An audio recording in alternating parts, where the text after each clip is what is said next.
लागल सब हाला बुझलो हर सोच समर के गइल रहनी चढ़ के जय महला देख के हमर ब्यूटी बढ़ाती करे लागल सब हाला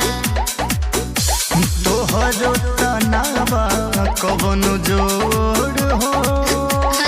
गोरी नाचलू तुए ताना बेजोड़ हो सखी सहेली से गोरी खोजवा वालू ना रूमुका लगा मत रहनी जब ठुमका कान के घेर भइल झुमका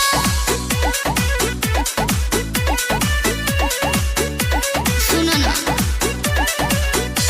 लगा मत रहनी जब ठुमका कान के घेर भइल झुमका